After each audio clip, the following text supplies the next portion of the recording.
Assalamualaikum warahmatullahi wabarakatuh. Bismillahirrahmanirrahim. Bismillahi masyaallah la yasukul khair ilallah. Bismillahi masyaallah la yasrifu su'a ilallah. Bismillahi masyaallah.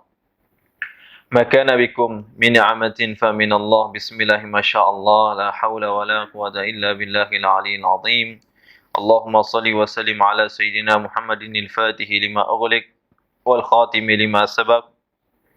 ناصر الحق بالحق والهادي إلى صراطك المستقيم وعلى آله حق قدره ومقداره العظيم سبحانك لا علم لنا إلا ما علمتنا إنك أنت العليم الحكيم رب اشرح لي صدري ويسر لي أمري واحلل عقدة من لساني يفقهوا قولي نوينا تعلما وتعليم وتذكر وتذكير ونفع والانتفاع والإفادة والاستفادة وحث على التمسك بكتاب الله وسنة رسوله صلى الله عليه وآله وصحبه وسلم ودعاء إلى الهدى والدلالة على الخير وابتغاء مرضات الله وقربه سبحانه وتعالى أما بعد. Alhamdulillah, segala puji dan syukur kita kehadrat Allah Subhanahu wa taala. Pada malam ni sekali lagi kita dapat berkumpul untuk kita menyambung semula dalam pembacaan kitab Hadis Arba'in An-Nawawiyah, hadis 40 karangan bagi Imam Al-Muhyiddin Syaraf An-Nawawi radhiyallahu taala anhu. Mudah-mudahan insya-Allah Allah Taala berikan keberkatan dalam umur kita, amal ibadah kita, ilmu kita, dalam segenap rezeki kita dan seluruh daripada hal keadaan kita diberkati oleh Allah Subhanahu wa taala dengan keberkatan majlis ilmu pada malam ini, dengan majlis daripada majlis-majlis zikir yang dalamnya ada juga orang-orang yang berzikir, ada orang yang menuntut ilmu, ada orang yang baca Quran. Mudah-mudahan Allah pandang kita dan Allah tidak sia-siakan kita nanti di yaumul qiyamah dengan majlis-majlis seperti ini insya-Allah taala. Amin ya Rabb. Pada hari ini kita insya-Allah akan sambung semula di dalam kitab hadis 40 dan kita sudah pun sampai pada hadis yang ke-34. Insya-Allah lah, tak banyak dah. Lebih kurang beberapa hadis lagi. Kemudian kita akan khatam kitab ni insya-Allah taala. Tuan-tuan dan puan, wal ibrah laisa fil khatmah, kata ulama. Apa tu, ibrah itu bukan diambil pada pengkhataman kitab, tapi wal ibrah fi amaliha. Tapi ibrah itu pengajaran itu kita diambil pada amalan ibadah, pada ilmu tersebut. Itulah maknanya kita ni mengaji ilmu, teman-teman. Al-ibrah laisa fi khatmiha, bukan pada khatamnya kitab itu kan. Kalau khatam kitab tu ramai orang khatam kitab kan, tapi yang penting tu adalah amal kan. Nampak tak kata ulama, al-ilmu bila amal ka syajari bila thamar. Ilmu yang tanpa diamalkan seperti pohon yang tidak ada berbuah kan. Begitu juga kata Imam Al-Busairi dalam burdah dia kata apa? Astaghfirullah min qaulin bila amalin. Aku mohon pada Allah kalau aku bercakap tanpa disertakan dengan amal. Maksudnya aku pandai bercakap saja tapi aku tak beramal. Kata beliau, laqad nasabtu naslan lidhil uqumi. Itu seolah-olah aku ini kalau bercakap tapi tak beramal, itu seolah-olah aku ini bernikah dengan seorang yang perempuan ataupun pasangan yang tidak boleh melahirkan anak. Nampak tak? Lidhil uqumi, yang tak boleh melahirkan anak. Maksudnya apa? Kita dah tahu dah kan. Dia tu tak boleh lahirkan anak, lalu kita nak pergi bernikah dengan dia kan. Contohlah macam tu. Maksudnya seolah-olahnya untuk dapat manfaat anak tu tak ada kan. Begitulah maknanya orang-orang yang dia itu ada ilmu tetapi tidak mahu beramal. Dan bukanlah syair itu, qasidah itu mengkeji orang-orang yang tidak boleh lahirkan anak, tak.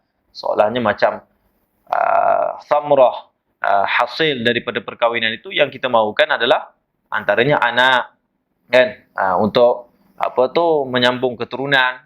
Tapi kalau orang yang dah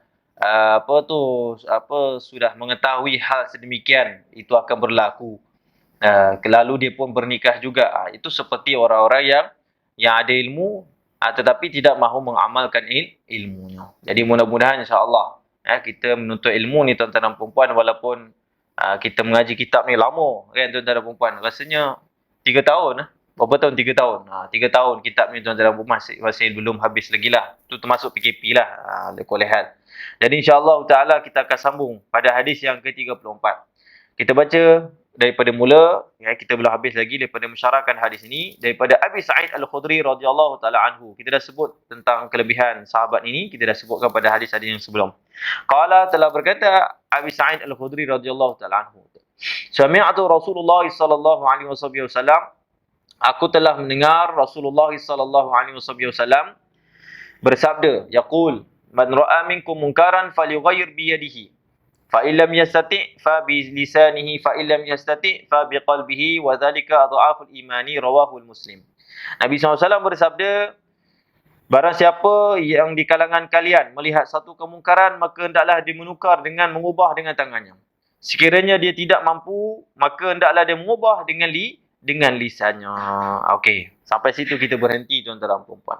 Jadi kata Nabi sallallahu alaihi wasallam, kata Nabi sallallahu alaihi wasallam, fa illam yastati', siapa yang tidak mampu.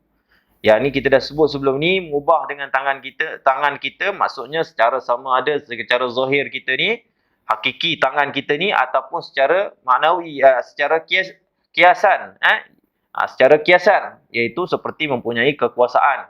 Kita mempunyai pekerja-pekerja yang tak taat pada Allah Subhanahu Wa Taala, kita ada kuasa, maka kita boleh ubah dengan kekuasaan yang kita ada tuan-tuan dan puan-puan. Jadi itulah disebutkan. Kalau tak mampu, kata Nabi sallallahu alaihi wasallam, fa illam yastati', kalaulah seorang itu tidak mampu. Ya, ini tidak mampu mengubah dengan tangan dia. Sama ada secara zahir ataupun secara kiasan dia tak mampu diubah. Fa bilisanihi. Maka Nabi SAW kata, ubahlah dengan lisan dia. Maksudnya, ubahlah kemungkaran itu. Kata Nabi SAW, biqaulihi, dengan perkataan-perkataannya. Seperti apa? Ka'an ya'muruhu bitarkil munkari. Seperti dia memerintahkan seorang itu meninggalkan kemungkaran tersebut. Kita cakap, jangan kamu buat macam ni, tegur dia. Kan? Kita beritahu kepada dia.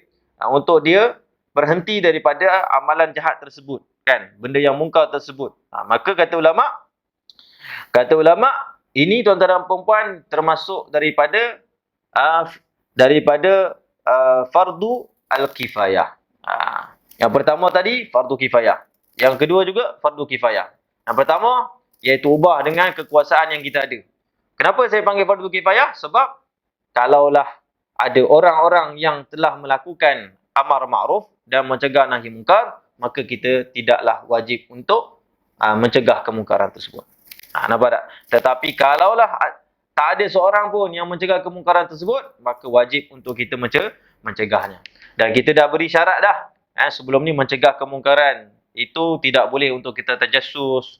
Nampak tak? Pecah masuk umur orang begitu saja. Tidak boleh. Kita dah sebut pada menukar, mengubah dengan tangan. Kan? Maka Nabi SAW sebut fabilisanihi, dengan cara seorang itu memerintah dia untuk meninggalkan dengan perkataan-perkataan dia tuan-tuan dan puan-puan. Nampak tak? Ataupun disebutkan au yuhaddiduhu illam yatraku. Ataupun caranya adalah dengan yuhaddiduhu. Iaitu menakut-nakutkan dia kalau dia tidak meninggalkannya. Kan? Contohnya kalau kita kata kepada orang tersebut itu, jangan kau buat macam ni. Kalau kau buat macam ni, kau akan dapat penyakit sekian-sekian. Ini juga salah satu daripada dakwah dengan lisan kita. Kan? Kalau kau buat macam ni, kau akan dapat penyakit. Kau buat macam ni, kau akan dipukul. Kau akan dapat. Untuk menakutkan dia, maka kata ulama itu juga salah satu benda yang cara kita boleh buat dengan lisan kita. Kan? Takut-takutkan dia tuan-tuan dan puan. Jadi dalam dakwah ni ada 3 cara lah. Kata ulama, yang pertama sekali adalah kita dakwah secara lembut sekali. Dan inilah darjat yang paling aula, paling utama sekali. Dakwah secara lembut sekali. Kan? Dakwah secara lembut macam mana? Iaitu kita nasihat kepada dia.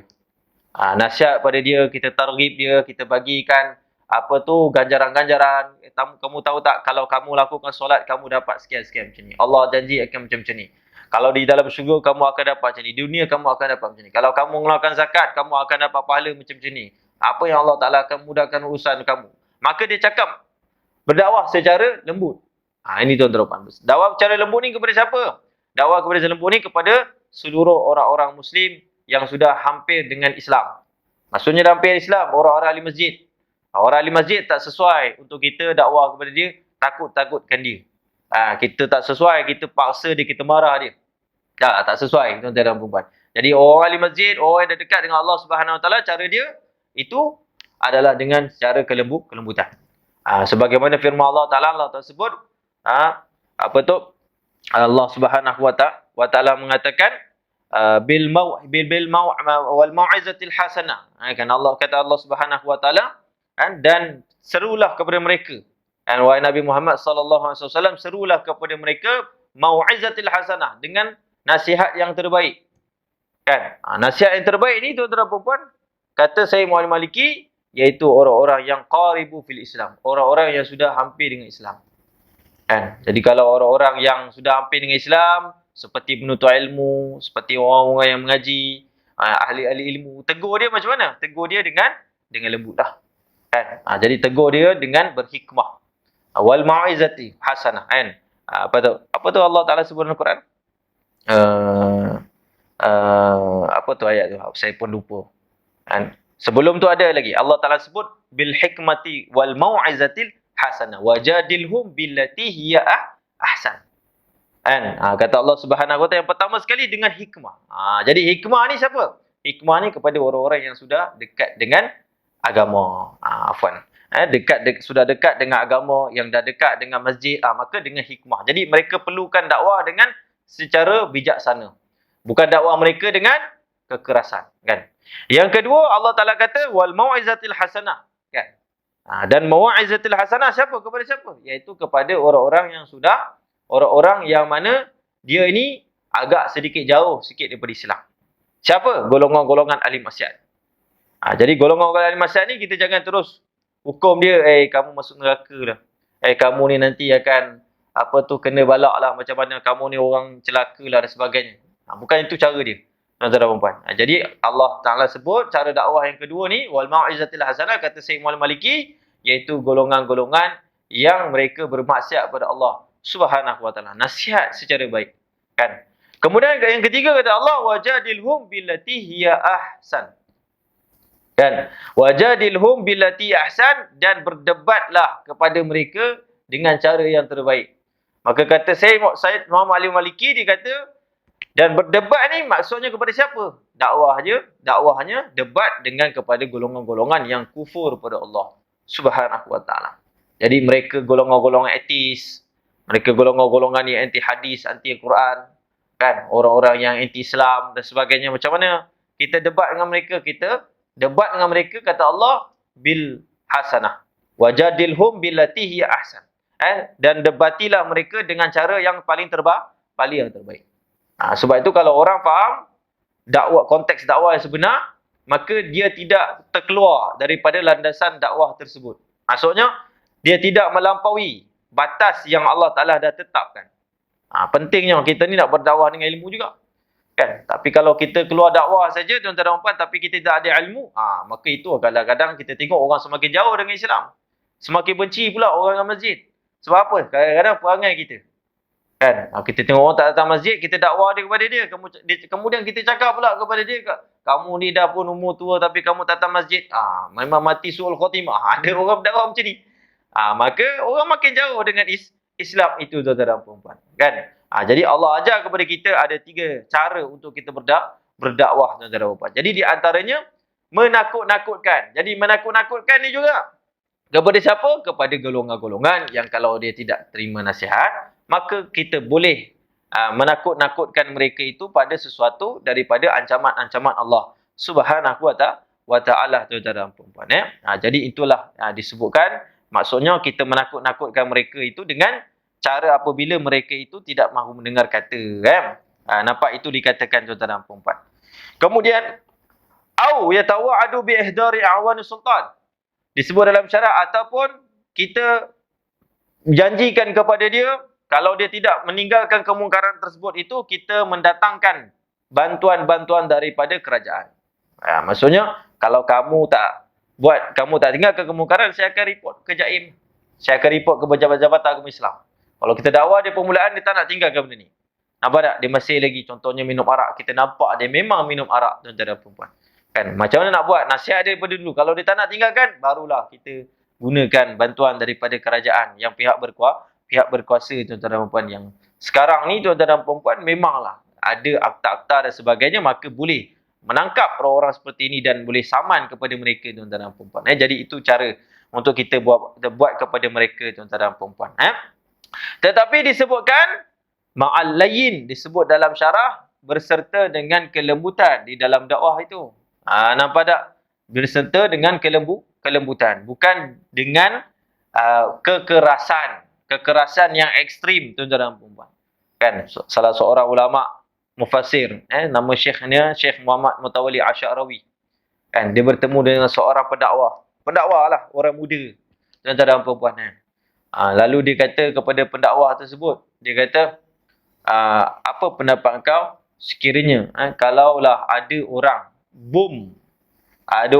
bom satu kelab malam, apakah pendapat kau? Dia kata hal sedemikian perbuatan tersebut adalah bagus, dia kata. Dia kata bagus kalau ada orang bom, kalau aku sokong kalau ada orang bom. Syekh Mutawalli Asy'arawi tanya, kenapa kamu sokong perbuatan tersebut? Dia kata, iyalah, mereka kan ahli maksiat. Mereka kan minum arak, di dalamnya juga ada orang berbuat zina dan sebagainya. Dia kata. Maka kata Syekh Mutawalli Asy'arawi, apakah mereka layak diazab seperti itu? Apakah mereka layak terus dibom macam tu? Kata lelaki tersebut, dak pendakwah, kan? Pemuda tu, antara orang pemuda. Dia kata, ya memang layak lah untuk dia dibunuh, untuk dia dibom. Kalau dibom, aku halalkan, dia kata. Kan? Maka kata Syekh Mutawalli Asy'arawi, kalau begitu pendapat kamu, bermaknanya pendapat kamu ni tidak ada berbezaan dengan iblis dan juga syaitan. Sebab iblis dan juga syaitan kerja dia apa? Kerja dia nak matikan orang dalam kemaksiatan kepada Allah. Dia nak matikan orang dalam kekufuran kepada Allah Subhanahu Wa Taala. Jadi sebab itu berbahaya tuan-tuan dan puan. Kita nak jadi pendakwah pun kita kena ada ilmu, kan? Ada satu kisah tu Al-Habib Husain Al-Habsyi tuan-tuan dan puan, dia beri kisahkan kepada kami. Kan ada seorang pendakwah. Dia ni ekstrim tuan-tuan dan puan. Dakwah kan memang keraslah dia tuan-tuan dan puan. Datanglah seorang mualaf nak masuk Islam kat dia, kan. Seorang mualaf nak masuk Islam, kan. Dia kata, "Wahai Syekh, saya nak masuk Islam." Kata Syekh tersebut, "Marhaba, boleh dia sebut. Mai masa ni. Mai sini syahadah. Lepas habis syahadah, Syekh tersebut kata, pertama sekali yang kamu kena buat adalah khatan dulu." Member tu tuan-tuan dan perempuan umur 20-an tahun dah tuan-tuan dan perempuan. Tiba-tiba pertama sekali nak buat kena khatan dulu tuan-tuan dan perempuan. Dia kata, "Syekh, memang wajib ke ni?" Dia kata, "Iya wajib. Kalau kau tak wajib, kalau kamu tak berkhatam, kamu tak sah solat kamu. Kamu tak sah nak bertawaf, nak melakukan haji semua tak sah." Dia kata. "Oh iya ke?" Ui, berat Islam ni. Nampak tak? Yang mu'alaf ni pun kata, "Oh, berat Islam ni," dia kata. "Tak apalah Syekh. Kalau begitu aku ni murtad balik lah," dia kata. "Aku nak keluar balik Islam." Kata lelaki tersebut tuan-tuan. Kata Syekh tersebut, "Kamu telah kufur kepada Allah. Kamu murtad. Sekarang halal darah kamu." Kata Syekh tersebut tuan-tuan. Jadi dia nak bunuh tuan-tuan. Dihalangi seorang pendakwah yang lain tuan-tuan. Pendakwah lain mengatakan, "Nanti dulu, wahai Syekh, jangan dulu. Ni kan orang mu'allaf. Orang yang Allah Ta'ala sebut wal mu'allafatu qulubuhum. Hati mereka ni lembut." Mu'allaf ni apa maksud mu'allaf? Mu'allaf ni orang yang lembut. Allafa yu'allifu, kan? Maksudnya orang yang lembut hati dia. Belum kukuh iman dia, lembut iman dia. Nampak tak? Sikit je tolak, boleh terkufur pada Allah Subhanahu Wa Taala. Maka kata Syekh tersebut, nanti dulu, dia kata. Tak apa. Solatlah, ambil wuduk macam biasa dan sebagainya. Solatlah dulu, dia kata. Agak-agak kamu sudah bersedia dan sudah boleh yakini dah boleh dah buat, maka barulah berkhatam. Kan? Maka pemuda tersebut pun, orang mu'alaf tersebut pun, teruslah dia meneruskan Islamnya dan belajarlah dengan guru tersebut tuan-tuan dan puan. Ini kisah kedua orang yang syadid tuan-tuan dan puan. Jadi sebab tu kita berdakwah kepada mereka ni dengan layyin, dengan lembut. Dengan lembut, jangan kita dengan berkeras dengan mereka tuan-tuan dan puan. Kalau kita tengok ulama-ulama dulu, mereka ni tuan-tuan dan puan sangat-sangat lembut di dalam berdakwah. Mereka itu salah satu sifat mereka itu rahmatul lil 'asah. Mereka ini sangat rahmat kepada orang-orang ahli maksiat. Walaupun ahli maksiat, mereka sangat rahmat. Rahmat mereka ni macam mana? bukanlah mereka redha. Tak, tetapi mereka ini rahmat. Mereka pandang rahmat. Mereka kesian. Sebab mereka jahil lah, mereka buat macam ni. Sebab itu Nabi SAW dakwah dia, tuan-tuan dan puan, diterima oleh orang. Kan? Sekejapnya dakwah Nabi SAW berhijrah ke Madinah, tuan-tuan dan puan, kan? Pergi ke kota Mekah, daripada kota Mekah kemudian ke Madinah. Berapa lama tahun? Berapa lama Nabi SAW berdakwah? 23 tahun. 13 tahun di kota Mekah, 10 tahun di Madinah. 23 tahun dakwah Nabi SAW, tuan-tuan, jutaan manusia masuk Islam. Bayangkan. Jutaan manusia masuk Islam. Dan masuk pula, tuan-tuan dan puan, bukan Islam yang biasa. Seorang Muslim yang mukmin lagi wali pula. Siddiqin. Kan?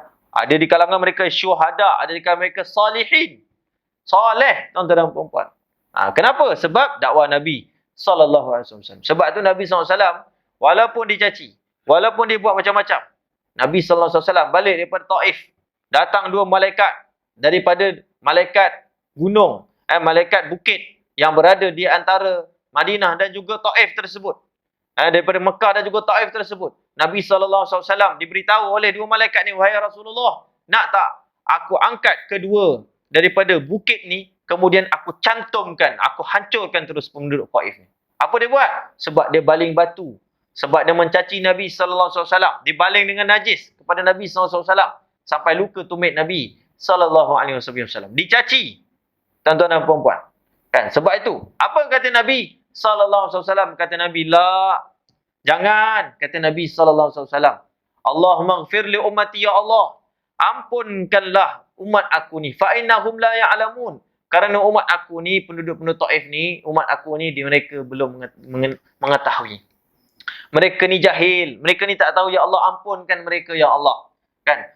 Bahkan kata Nabi SAW, mengatakan, la'allallahu, moga-moga Allah Subhanahu wa taala yukhrij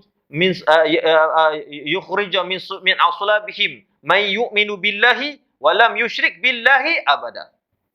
Nabi SAW berdoa, ya Allah, dan Arab-Arablah, wahai Allah, engkau berikan daripada tulang-tulang sulbi mereka itu, daripada sulbi-sulbi mereka itu, orang-orang yang beriman kepada Allah. Dan juga tidak mensyirikkan kepada engkau walaupun sedikit pun. Itu yang Nabi SAW doa. Kan? Jadi sebab itu Nabi SAW ni, dia ni, tuan-tuan dan puan, berdakwah, semua orang boleh ikut. Kan? Sebab itu, tuan-tuan dan puan, seorang sahabat Nabi SAW, Abdullah bin Salam. Abdullah bin Salam ni, dia ni ahli kitab Yahudi.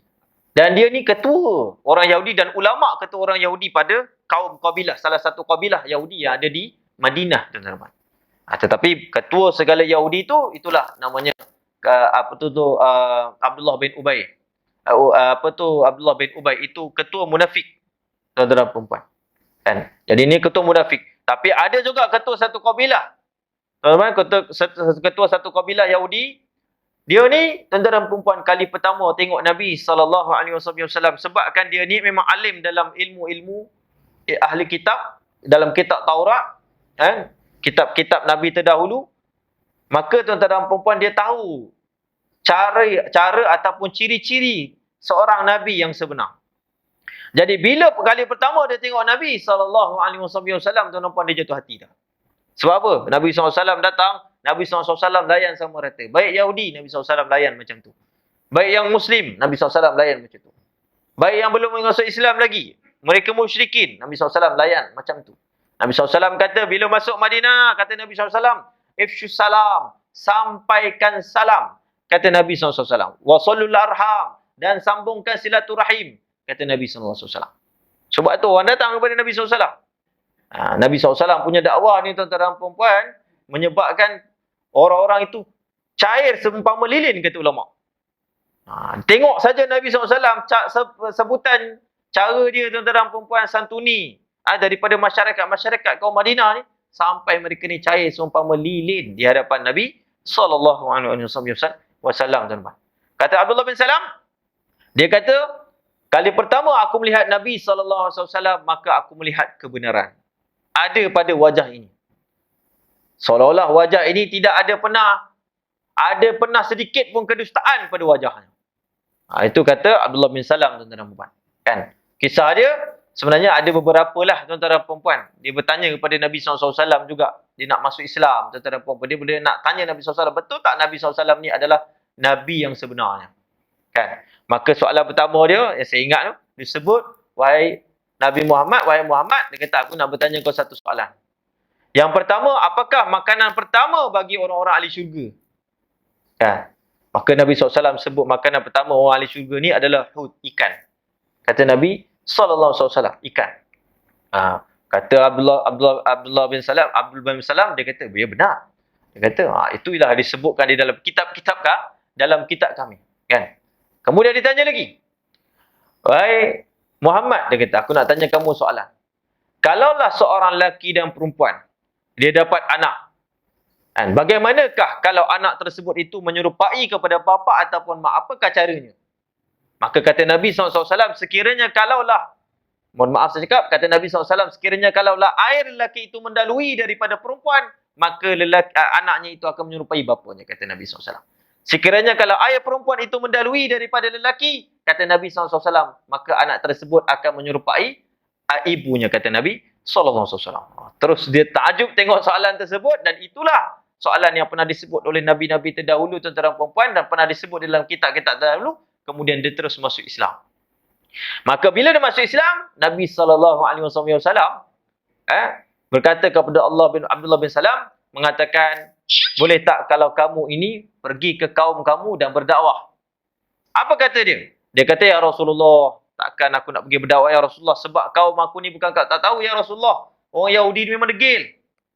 Kalau nak pergi dakwah kepada mereka ni, memang mereka ni degil ya Rasulullah. Kata Rasulullah, kalau begitu bawa aku pergi berjumpa dengan mereka. Bawalah Nabi SAW. Nabi SAW jumpa kepada satu kampung Yahudi. Kan? Satu kaum tersebut, kaumnya daripada sahabat ni tuan-tuan dan puan-puan. Maka Nabi SAW panggil mereka semua, mereka datang. Kata Nabi SAW, wahai Abdullah bin Salam, ucapkan dakwah kepada mereka. Kan? Maka mereka semua kata, tidak, kita tidak akan beriman kepada Muhammad, dia kata. Maka kata Nabi SAW, okey, tak apa, wahai bersalam, kamu ke belakang, aku pula yang cakap. Nabi SAW tanya soalan kepada mereka. Kata Nabi SAW, siapakah Abdullah bin Salam ini? Siapakah dia? Maka seorang-seorang menampilkan dan mengatakan, dia ni adalah orang yang soleh, daripada keturunan yang soleh, daripada keturunan ulama kami yang soleh. Pada Ibnu Saleh, anak yang soleh. Dan ulama kami, dia kata. Semua cakap macam tu, tuan-tuan dan puan-puan. Kan? Maka kata Nabi SAW, sekarang Abdullah bin Salam pergi dakwah kepada mereka. Cakap balik masuk Islam. Maka ketika itu, tuan-tuan dan puan-puan, Abdullah bin Salam pun kata, wahai kaumku, masuklah Islam sebab aku dah masuk Islam. Apa ketika itu orang-orang Yahudi cakap? Ketika itu pun mereka berkata kepada Nabi SAW dan juga sahabat Nabi SAW ini, dia mengatakan, oh, sekarang dia bukan anak yang soleh, bahkan dia anak yang paling jahat, dan juga daripada keturunan yang jahat, dan ulama yang jahat, katanya. Kejap je orang Yahudi ni spin. Tadi tu dia kata anak yang soleh, daripada bapa yang soleh, daripada ulama yang soleh. Tiba-tiba sekarang dia kata anak yang jahat, daripada bapa yang jahat, keturunan yang jahat, kemudian ulama yang jahat. Ni orang Yahudi. Nampak tak? Sekejap mereka spin ni, tuan-tuan. Kan? Jadi itulah nak dikatakan, tuan-tuan dan puan-puan. Sahabat tengok Nabi SAW, kali pertama tengok jatuh cinta. Itulah daripada wajah Nabi SAW. Kerana apa? Kerana akhlak Nabi SAW. Sebab itu Nabi SAW bila masuk di Madinah, Nabi SAW tak buat macam kampung di sendiri. Sebab itu pentingnya kita belajar sirah. Nabi SAW bila masuk dekat Madinah, tuan-tuan dan puan-puan, bila sampai saja Masjid Quba, Nabi SAW tak kata, boleh tak kamu bagi aku tanah ni, aku nak buat masjid. Tak ada. Nampak tak? Itu sebab tu para pendakwah dan sebagainya, dia tidak boleh jadi orang yang meminta-minta juga. Nampak tak? Dia berdakwah dulu. Nabi SAW duduk kat situ, tuan-tuan dan puan. Tiba-tiba datang seorang lelaki, dia nak infakkan. Nampak tak? Dia nak mengatakan, ya Rasulullah, aku nak infak tanah ni. Tanah ni kepada engkau, ya Rasulullah. Nampak tak? Maka Rasulullah SAW kata, kalau begitu kita akan bina Masjid Quba di sini. Maka Nabi SAW bina Masjid Quba, tuan-tuan dan puan-puan. Dalam ketika Nabi SAW bina Masjid Quba, Nabi SAW kata kepada siapa-siapa yang sudah Islam, kata Nabi SAW, yang sudah mengikuti Nabi SAW, bawalah batu-batu kalian. Bawalah batu-batu kalian yang boleh kita susun-susun batu-batu tersebut, kemudian kita buat Masjid Quba ni tuan-tuan. Itulah masjid pertama Nabi SAW buat. Maka datang tuan-tuan dan puan daripada kabilah ni, kabilah ni, kabilah ni. Datang. Kemudian mereka pun buat Masjid Quba tersebut dengan tangan Nabi Muhammad SAW, tuan-tuan. Jadi begitulah dakwah Nabi SAW. Sampai ke kota Madinah. Allah. Orang-orang Madinah ni sambut Nabi SAW dengan sambutan yang sangat hebat.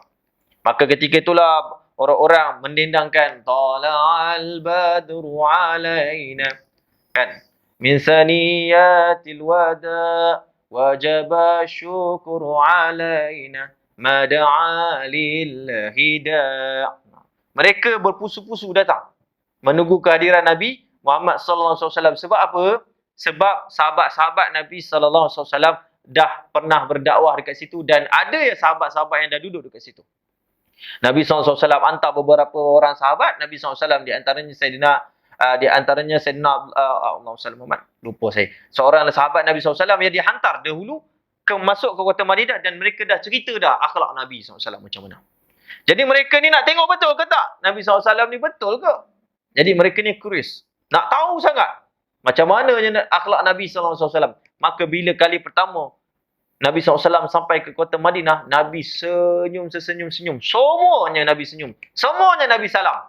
Nabi bagi salam kepada semua orang. Itulah Nabi SAW. Nabi SAW tak pandang serong, tak pandang rendah sedikit pun kepada siapa-siapa pun. Semuanya tegur Nabi SAW. Sampai orang ahli Madinah, mereka tu tuan-tuan dan puan, bila sampai Nabi SAW ke kota Madinah, mereka buka pintu-pintu rumah mereka. Mereka buka pintu-pintu rumah, mereka buka daripada tingkap-tingkap jendela mereka, orang perempuan duduk di atas sutu, tengok Nabi Muhammad SAW. Kata ulama, kenapa mereka buka? Sebab mereka kalau boleh nak Nabi SAW datang masuk dalam rumah mereka.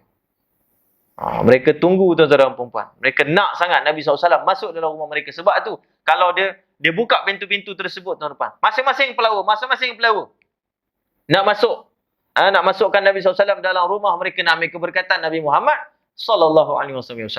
Tapi tuan-tuan, dalam riwayat Nabi SAW sebut, ketika orang ramai dah minta Nabi SAW duduk rumah mereka, Nabi SAW mengatakan, biarkanlah unta ini, kata Nabi SAW mengatakan, fa'innaha ma'murah. Sebab unta ini diperintah oleh Allah Subhanahu wa ta'ala untuk pergi satu tempat yang Allah Ta'ala suruh. Jadi unta tersebut tuan-tuan, dia berhenti 3 tempat. Yang pertama, dia berhenti tuan-tuan dan puan betul-betul di Masjid An-Nabawi itu. Itu yang tempat pertama unta tersebut berhenti. Dia berhenti sekejap tapi kemudian dia jalan.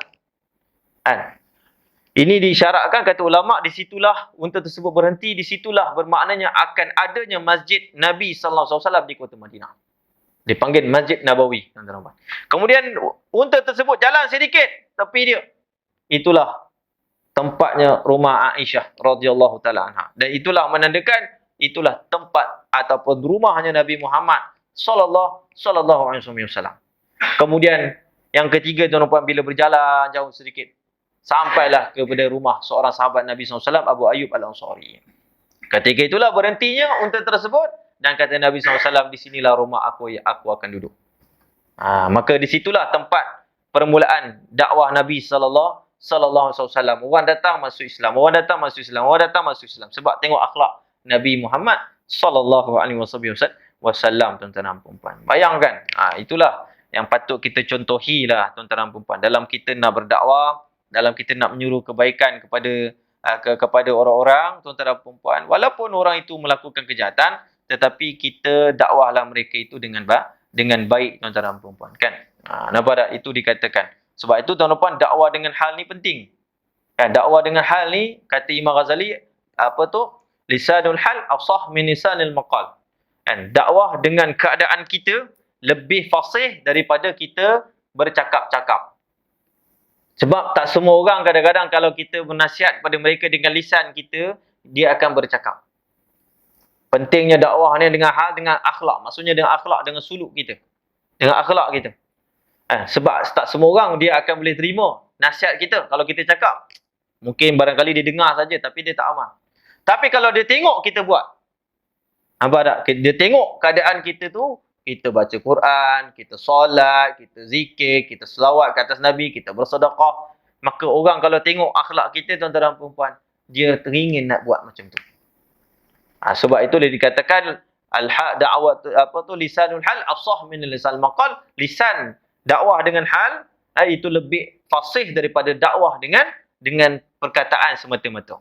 Kan? Sebab itu pernah satu ketika nak katakan tuan-tuan dan puan betapa lembutnya tuan-tuan dan puan di antaranya salah satu dakwah Saidina Hasan radhiyallahu taala anhu dan juga adiknya Saidina Husin. Nampak? Ketika itu Saidina Hasan radhiyallahu anhu pergi ke Masjid Nabawi. Jadi dia tengok ada seorang lelaki dia sedang mengambil wuduk. Dia sedang mengambil wuduk tuan. Masa itu kecil lagi. Saidina Hasan dan Saidina Husin masih kecil ni. Kan? Sedang mengambil wuduk. Ambil wuduk tu dia tengok salah. Syekh ni, orang tua ni, dia ambil wuduk salah tuan-tuan dan puan. Sama ada tak ikut tertib ataupun menyalahi adab lah. Kan? Jadi akhirnya, Saidina Hasan ni tegur. Dia kata, wahai pakcik, dia kata, boleh tak saya nak cakap sesuatu? Kata pakcik sebut apa? Dia kata, boleh tak pakcik ajar kepada kami cara berwuduk dan pakcik tengok macam mana kami berwuduk. Kan? Maka pakcik tersebut pun confident lah, dia kata, okeylah nak, baiklah. Ambil air ni, ambil wuduk, aku nak tengok kamu ambil wuduk. Maka Saidina Hasan dan Saidina Husain ambil wuduk sempurna tuan-tuan dan puan. Penuh dengan adab, penuh dengan doanya. Sebagaimana Nabi SAW ajar setiap doa tu kan. Maka ketika itu tuan-tuan dan puan, pakcik tersebut pun mengatakan, wahai anak, yang sebenarnya yang betul wuduk ni adalah kamu berdua. Yang salah aku, dia kata. Aku yang salah. Yang betul dakwah ni, betul wuduk ni adalah kamu. Kata. Sebab aku banyak tinggalkan tak tertib dan juga banyak juga aku tinggalkan daripada adab. Ini dakwah cucu cicit Nabi sallallahu alaihi wasallam.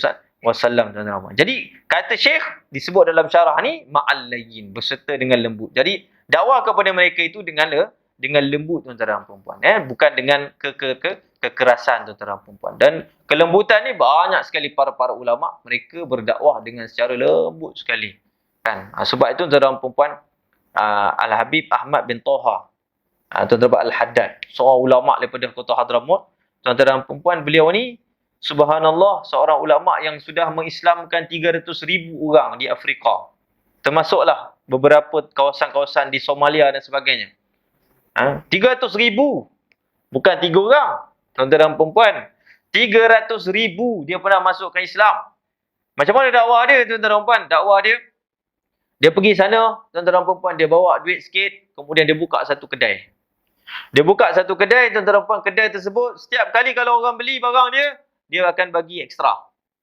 Dan kalau orang beli barang, contohnya gula, dia akan bagi garam. Kalau orang beli garam, dia bagi gula. Dia akan beri gula. Sampai orang-orang bertanya, orang Afrika di sana bertanya, dia kata, aku tak pernah tengok orang yang bersifat mulia seperti kau ni, dia kata, kamu ni sebenarnya agamanya apa? Maka duduk dekat kedai tersebut, dia pun syarah pasal Islam. Kejap lagi datang seorang. 300,000 orang masuk Islam atas tangannya. Tuan-tuan dan puan, ini dahsyatnya wali-wali Allah Subhanahu wa taala dalam berdakwah, kan? Sebab itu kita tengok ulama-ulama dulu, mereka ikhlas dalam dakwah. Kan, mereka itu bukan cari kesalahan orang. Mereka nampak betul salah tuan-tuan dan puan, tapi mereka tak terus attack salah tersebut. Mereka terang secara umum yang sebenarnya kena buat macam ni. Bukanlah macam tu macam ni. Maaf saya cakap, sama sekarang ni pasang pendakwa pun dia attack kan. Kita kena nasihatlah. Kan tuan-tuan dan puan, itu cara yang terbaik. Kan, kalau kita tengok seorang itu buat salah, tuan-tuan dan puan, maka kita sebutlah secara umum dan sebagainya, ataupun secara personal kita cakap secara baik tuan-tuan dan puan.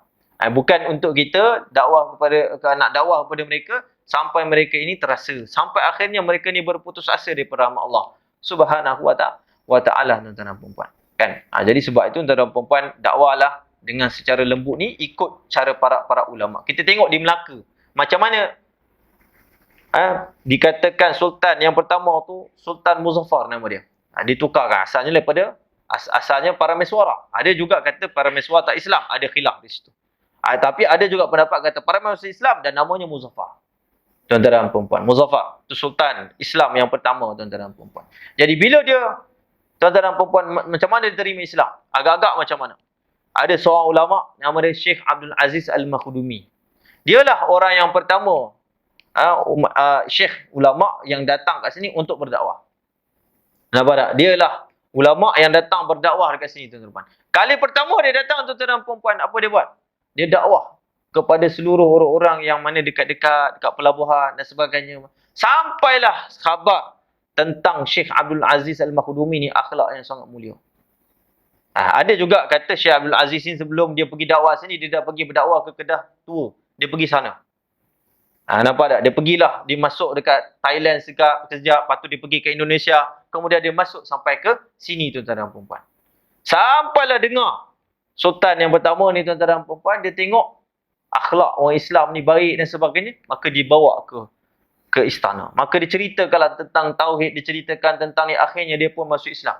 Sehinggalah ketika itu tuan-tuan dan puan, istana Melaka sendiri tuan-tuan dan puan, itu sudah pun menjadi tempat dakwahnya Islam di situ. Sebab itu tuan-tuan dan puan, kalau kita tengok di Formosa atas tu, sebenarnya atas tu adalah masjid. Nampak tak? Datang Portugis punya jahat dia tuan-tuan dan puan, dia jajah, dia robohkan masjid itu. Masjid tu asalnya namanya Masjid Raya. Itu sebagaimana dicatatkan dalam sejarah tuan-tuan. Tapi sejarah telah terbungkam. Orang British datang, dia ubahnya sejarah fakta yang sebenarnya tuan-tuan dan puan. Yang asalnya itu memang adalah salah satu daripada masjid yang terbesar. Dipanggil Masjid Raya. Raya maksudnya besar. Jalan raya. Orang Melayu panggil jalan raya.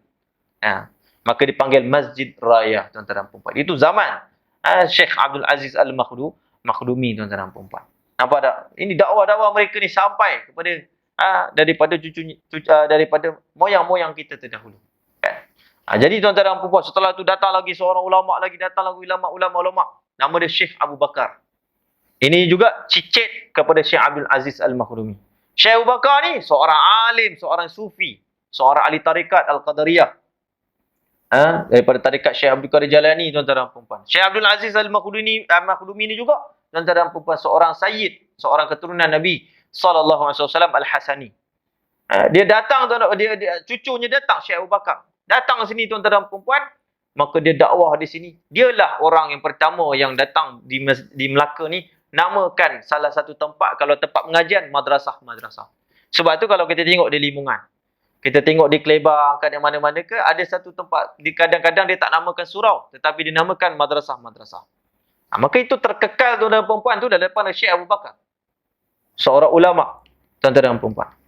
Maka dikatakan Sultan Mahmud tuan-tuan dan puan, tak silap saya Sultan Mahmud Maka Sultan Mahmud ni tuan-tuan dan puan, dia ajak Syekh Abu Bakar ni datang ke istana tuan-tuan dan puan, dan ketika itulah Syekh Mahmud ni tuan-tuan dan puan, Sultan Mahmud ni tuan-tuan dan puan, dia membenarkan, membesarkan lagi untuk semua asatizah, orang-orang yang sudah alim, yang jadi tok lebay ni tuan-tuan dan puan, untuk buka madrasah.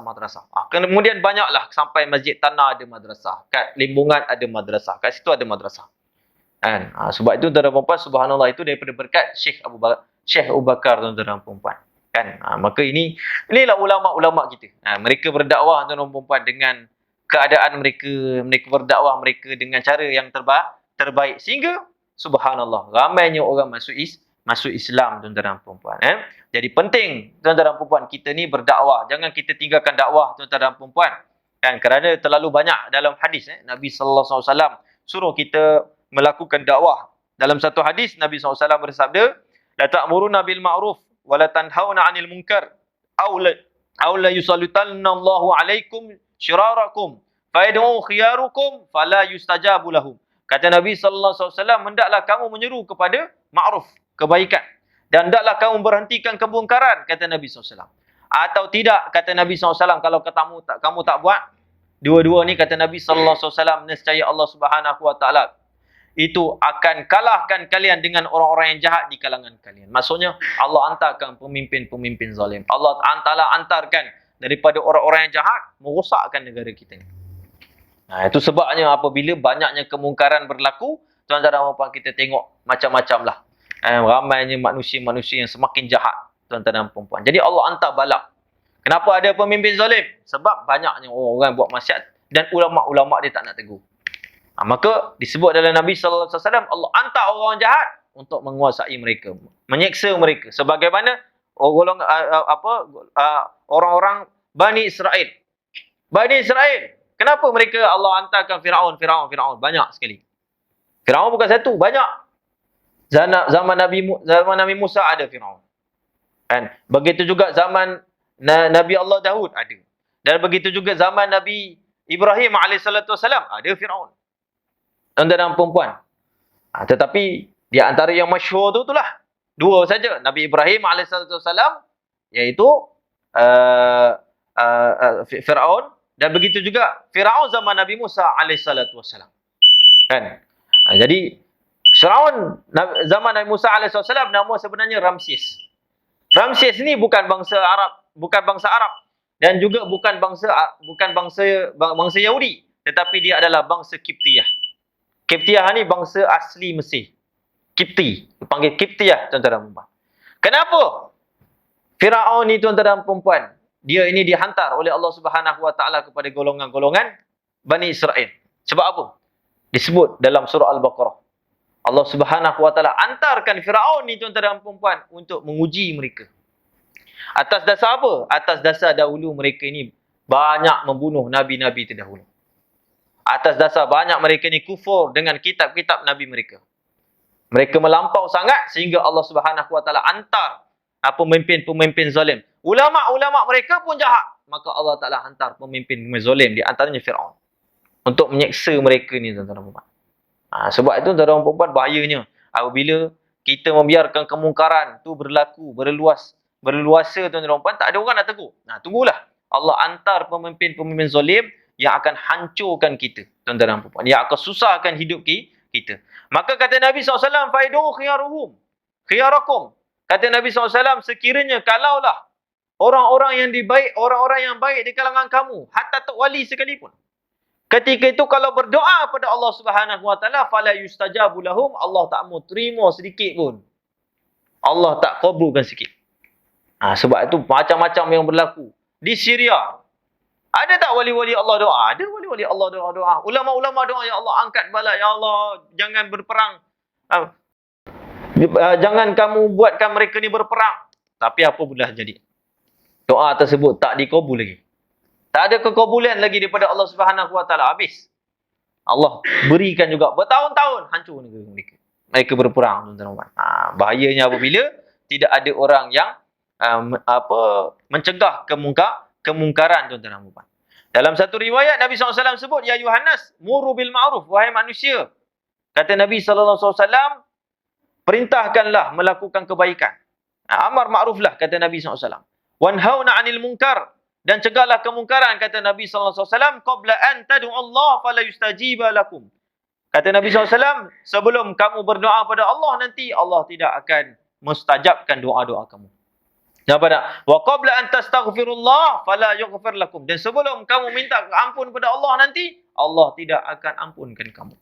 Apabila kita tengok satu kemungkaran, tuan-tuan dan puan-puan. Jadi sebab itu, tuan-tuan dan puan-puan, kalau kita nampak kemaksiatan yang memang jelas, tuan-tuan dan puan-puan, zaman sekarang ni ramai orang-orang melakukan maksiat, tuan-tuan dan puan-puan, maka kita tegurlah dengan lisan kita semampu yang mungkin, tuan-tuan dan puan-puan. Sebab apa kita takut?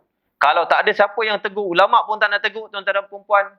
Tak ada siapa pun nak tegur, Allah Ta'ala akan bagi balak musibah bencana. Sebab tu berlakunya tsunami. Sebab tu berlakunya gempa bumi.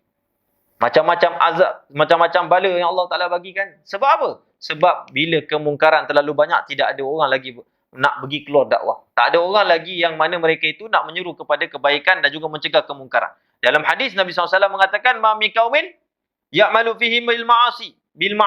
Kata Nabi SAW, tidak ada sebuah kaum yang mereka itu melakukan padanya maksiat. Summa yaqdiruna ala ayyughayru fala yughayru. Kemudian mereka itu mampu untuk mengubah maksiat tersebut. Tetapi mereka saja-saja tak nak mengubah, kata Nabi SAW, illa ayyu'ammahu Allahu bi'iqabihi. Kecuali Allah akan mengumumkan, Allah meratakan akan azab-azab Allah kepada mereka juga. Sebab itu, tuan-tuan, takut kalau orang buat maksiat, tuan-tuan, kan, kalau satu tempat tersebut tak ada orang cegah, bahaya. Mesti ada orang pergi untuk halang, tuan-tuan dan puan-puan. Takut-takut bila Allah bagi azab, Allah Ta'ala bagi azab tuan-tuan dan puan. Baik orang beriman pun kena azab Allah. Baik orang yang baik pun tetap kena azab Allah Subhanahu wa ta'ala tuan-tuan dan puan.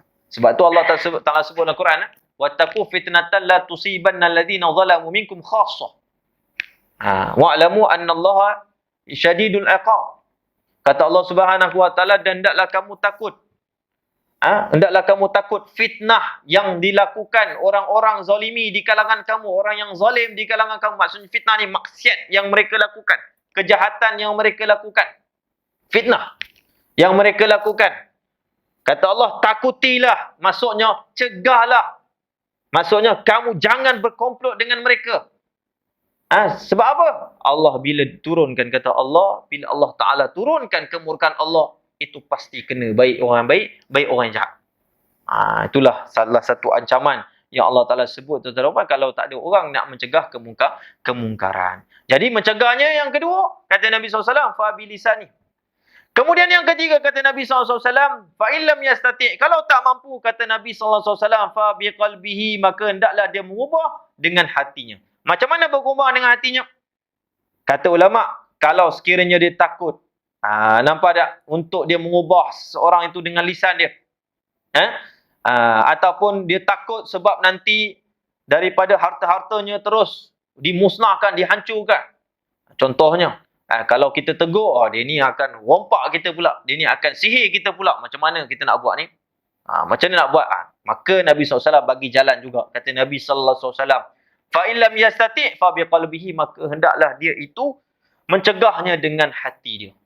Maksudnya mencegah dengan hati, yakni mengingkarinya dengan hati. Falyunkirhu biqalbihi, hendaklah dia itu mengingkari dengan hatinya. Macam mana mengingkari dengan hati? Bi ayyakrahu wa la yarda bihi, hendaklah dia benci dengan perbuatan maksiat tersebut dan tidaklah dia redha dengan perbuatan yang dilakukan oleh orang tersebut. Itulah maksudnya kita membenci, tuan-tuan dan puan-puan. Maksudnya kita ini menggunakan dakwah kita mencegah dengan hati, tuan-tuan dan puan-puan. Tetapi kata ulama, wa yu'azim, mesti dia berazam ala annahu law qadara, sekiranya kalaulah dia mampu, dia mesti berazam kalau dia mampu ala taghyirihi, kalau untuk mengubah dengan tangan dan juga mulut, dengan lisan dia, bi fi'lin ataupun buatan, la fa'al, mesti dia dah kena buat. Maksudnya dia mesti berazam, kalau dah mampu nanti esok, barulah aku akan buat. Mesti kena.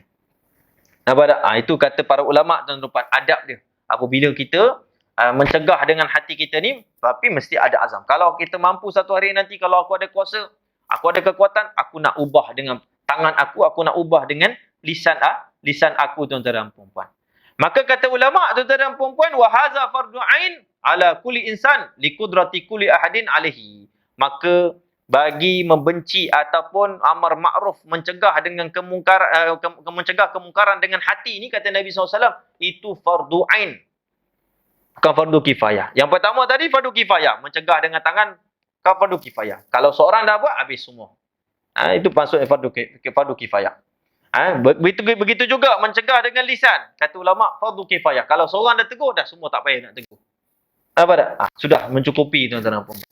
Tapi kalau mencegah dengan hati ni, kata ulama, fardu ain, wajib. Untuk dia mencegah dia. Macam mana dengan cegah dia? Dia benci maksiat tersebut dan dia tidak redha. Dan dia berazam kalau dia mampu, dia nak ubah dengan tangan, dia nak ubah dengan lisan, tuan-tuan dan puan-puan. Itu maksud ulama. Dan dimaksudkan di sini juga, tuan-tuan dan puan-puan, iaitu tidak boleh redha dengan maksiat. Apa tak? Anak kita tak pakai tudung. Kita paksa dia. Macam mana? Kita cakap dengan dia, pakailah tudung. Tapi jangan pernah sekali kita redha. Tapi dia dah tak nak buat, macam mana? Apa takkan kita katuk dia dengan suami dia pula? Macam mana kita nak buat? Kita nasihat dia. Kita cakap dengan dia, pakailah tudung, nasihat. Kalau dia tak ada dengar nasihat, itu terpulang dekat dia. Itu antara dia dan antara Allah Subhanahu wa ta'ala. Tetapi tuan-tuan, wajib tegur. Untuk kita tegur, tuan-tuan dan puan-puan. Dan kita tidak boleh rasa redha dalam hati kita. Apa tak? Ada setengah orang dia redha. Dia kata tak apalah, dia tak pakai tudung, tak apa. Bahaya ni. Kata ulama, ar-redha bil ma'asi al-ma'asi. Maksiyah. Redha dengan maksiat adalah satu kemaksiatan. Dan kata ulama, redha dengan maksiat perbuatan redha dengan maksiat tersebut, redha dengan maksiat tersebut lebih besar dosanya daripada melakukan maksiat. Sebab ada orang kadang-kadang dia buat maksiat tapi dia tak redha dia buat maksiat. Sebab apa? Dia terpaksa buat maksiat. Sebab tak boleh nak lawan, tak boleh nak buat dia kata. Tak boleh nak lawan nafsu dia. Disebabkan iman dia lemah, ilmunya kurang, dia jahil. Nampak tak? Tapi dia benci. Lepas dia buat tu, mesti dia benci. Kenapa lah aku buat maksiat macam ni? Ada orang macam ni, tuan-tuan dan puan-puan. Tapi kalau orang awal-awal dia dah redha maksiat, tak apalah. Hal dia lah. Tak apalah, biarlah dia nak buat maksiat. Kita biarkan dia, tuan-tuan dan puan-puan. Jaga-jaga. Kata ulama', itu dosanya lebih besar daripada orang yang melakukan maksiat. Sebab dia redha dengan maksiat. Nampak tak? Begitulah juga jangan redha dengan kekufuran. Tak boleh. Kita tengok orang itu kufur, tuan-tuan dan puan-puan, kepada Allah Subhanahu Wa Taala. Tak apalah, nampak tak, dia bukan orang Islam pun. Redha dengan kekufuran dia, tak boleh. Kita mesti tidak redha. Sebab bila redha dengan kekufuran, bermaknanya kita juga redha dengan i'tikad dia. Secara automatik. Itu disebutkan redha bil kufur. Redha dengan kekufuran itu adalah kekufuran. Siapa yang redha dengan kekufuran, maka kufur dia. Contohnya, seorang tu dia kata, redha lah. Apalah, semua agama sama, dia kata. Bahaya tak kalimah ni? Bahaya. Saya selalu dengar orang cakap macam ni. Dia redha juga agama Hindu ke apa ke pada sebagainya lah. Tak kisahlah. Maksudnya, agama-agama selain daripada agama Islam. Dia redha. Tuan-tuan dan puan-puan. Itu tak ada masalah. Itu pegangan dia. Tetapi kita orang Islam, kita tak boleh. Untuk kita redha, tak boleh. Kalau dia nak berpegang kepada agama tersebut, silakan. Kita wajib hormat dia, kita wajib jaga harta dia. Tak boleh kita ambil harta dia, tak boleh kita caci maki dia, tak boleh. Dan tak boleh caci maki daripada agama, tak boleh. Islam melarang itu. Tetapi kalau untuk redha, pada hati saya iktiraf kamu adalah agama, salah satu pegangan kamu adalah agama, itu tidak boleh. Allah Subhanahu Wa Taala mengatakan, inna dina 'indallahi Islam. Sesungguhnya agama yang sebenar di sisi Allah Subhanahu Wa Taala itu adalah Islam saja. Jadi kita orang Islam, kalau dia nak berpegang, itu hal dia. Tetapi kalau dia nak suruh kita redha dengan agama dia, tak ada, no. Tak boleh. Kita tak boleh redha. Maksudnya tak boleh redha di sini, saya tak boleh iktiraf kamu adalah beragama. Maksudnya kamu adalah agama sekian-sekian. Nampak tak? Kita tidak boleh ada redha. Nampak tak? Jadi tak ada samanya. Pepatah orang yang kata semua agama adalah sama. Salah, tuan-tuan, tak boleh. Bahaya tu ucapan. Sebab itu ulama-ulama mengharamkan bila ada ucapan-ucapan tahniah apabila sambutan hari raya tertentu. Sebab apa ulama haramkan?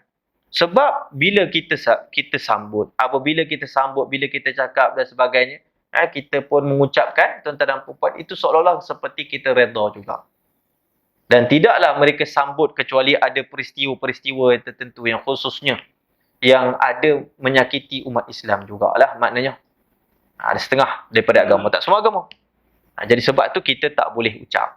Jadi macam mana kita nak ucap? Kita cakaplah kepadanya moga you murah rezeki, moga you sekian-sekian, cukup. Tapi kalau kita nak katakan sekian, tuan-tuan dan puan, maka ulama mengharamkan sebab tak boleh kita nak mengucap, sebab bila mengucap kat situ ada tanda redha. Redha kepada agama dia.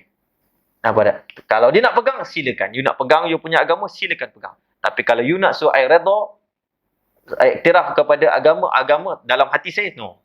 Itulah maksudnya tuan-tuan, tidak boleh kita redha dengan kekufuran dan tidak boleh kita redha dengan kemaksiatan. Kata Nabi sallallahu alaihi wasallam, wa zalika min adhafil iman, dan demikian kata Nabi sallallahu alaihi wasallam, itulah yang paling ingkar dengan hati itu adalah adhaful iman, selemah-lemah iman. Maksudnya selemah-lemah amal. Disebut dalam syarah al-amal, iaitu selemah iman, maksudnya selemah-lemah amal, tuan-tuan dan puan-puan. Yang kalau termampunya seseorang tersebut, tuan-tuan dan puan-puan. Waqilah, dan ada juga dimaksudkan adhaful iman itu innal murad anna zalika aqalu asar iman wa samaratuhu id fihi qaratuhu faqat. Kata para ulama, maksudnya adhaful iman itulah kesan daripada iman dan juga buah daripada iman. Sedikit kesan dia, tuan-tuan dan puan-puan. Aqalu asar, yakni sedikit kesan daripada iman seseorang. Jadi kalau orang itu betul-betul beriman, dia akan membenci maksiat tersebut, tuan-tuan dan puan-puan. Dan di sini diajarkan oleh para ulama untuk kita membenci maksiat dan bukan membenci individu. Ada setengah orang dia benci sekali individu-individu tersebut. Bila sebut nama saja tuan-tuan dan perempuan, lalu dia kutuk, dia maki, dia cacinya. Allahu Akbar. Kan? Yang khususnya kita tengok kadang-kadang orang-orang transgender dan sebagainya, tuan-tuan dan perempuan. Kan? Kita marah dia, kita caci dia. Allahu Akbar. Jangan, tuan-tuan dan perempuan. Kita marah dia atas dasar dia buat maksiat itu boleh. Tapi kalau kita caci dia, tak boleh. Tak boleh. Famal jaza wal ihsan illa ihsan. Tidak boleh kita membalas. Itu kecuali benda yang baik dibalas dengan baik. Kalau orang balas dengan kejahatan, tidak boleh membalas dengan kejahatan. Tak boleh. Disebut dalam satu hadis, Nabi SAW mengatakan tidak boleh. Kata Nabi SAW, la yuzilu darar bi darar. Tidak boleh menghilangkan kemudaratan dengan kemudaratan yang lain. Tak boleh. Kan? Tak boleh kita nak menghilangkan kemudaratan dengan kemudaratan. Kita mencaci dia, tak boleh. Dan juga tak boleh kita mengingkari dengan mengingkari satu kemungkaran dengan kemungkaran. Kemungkaran tak boleh kita gunakan kemungkaran. Jadi sebab tu kalau dengan hati ni maksudnya kita benci daripada perbuatan tersebut, tetapi bukan fa'il, orang yang pembuat tersebut, tuan-tuan dan puan. Itulah disebut di dalam syarah, tuan-tuan dan puan. Jadi kita benci perbuatan tersebut itu dengan sekira-kira tidak mengaib ataupun mencaci ahli maksiat itu. Sekarang itu sebut dalam satu athar, bahaya kalau orang suka caci orang ahli maksiat ni. Nampak tak? Buat macam ni, bila satu keturunan dia sama juga macam ni. Bahaya. Kalau kita kata macam tu, tuan-tuan, esok kita akan buat cepat ataupun lambat saja. Dalam satu asar mengatakan, man ayarahu bidzambin la yamut hatta yamalahu. Siapa yang memburuk-burukkan saudara dia apabila melakukan satu dosa, maka dia tidak akan mati kecuali satu hari dia akan lakukan dosa tersebut. Imam Ibn Sirin, satu kisah tu, satu hari dia ni dimasukkan dalam penjara. Jadi dia pernah masuk dalam penjara, Imam Ibn Sirin. Jadi bila dia masuk penjara, tuan-tuan, dia terfikir, apa sebab yang menyebabkan dia masuk penjara ni?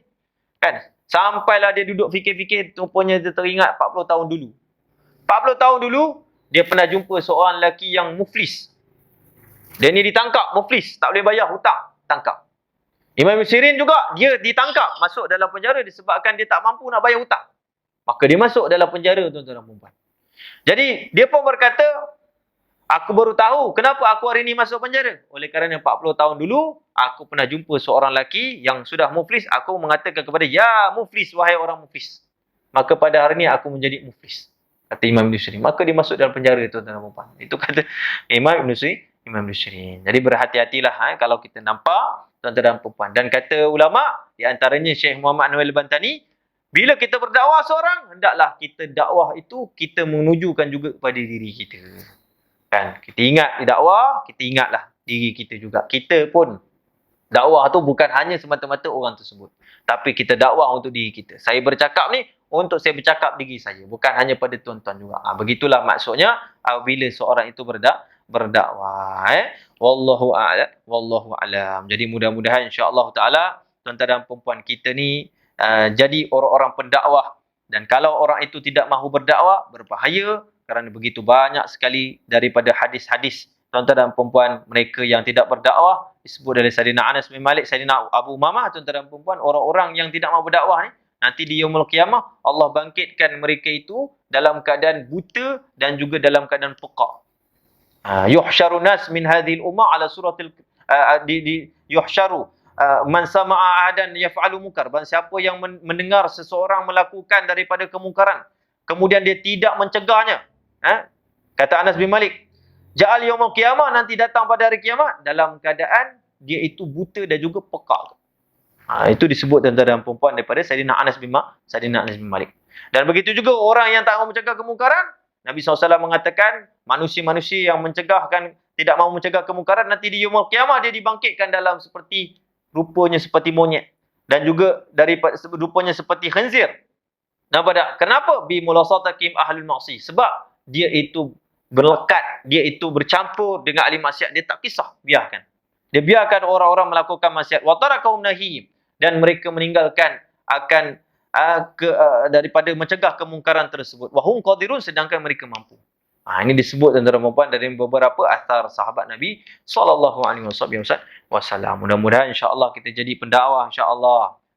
Dakwah ni bukan kerja ustaz saja, tapi dakwah ni semua sekali, kerja semua orang untuk kita mencegah kemungkaran, untuk kita menyeru kebaikan. Insya-Allah taala amin ya rabbal alamin. Rabbana atina fid dunya hasanah wa fil akhirati hasanah wa qina adzabannar. Wa sallallahu ala sayyidina Muhammadin nabiyil ummi wa ala alihi wasallam. Walhamdulillahi rabbil alamin.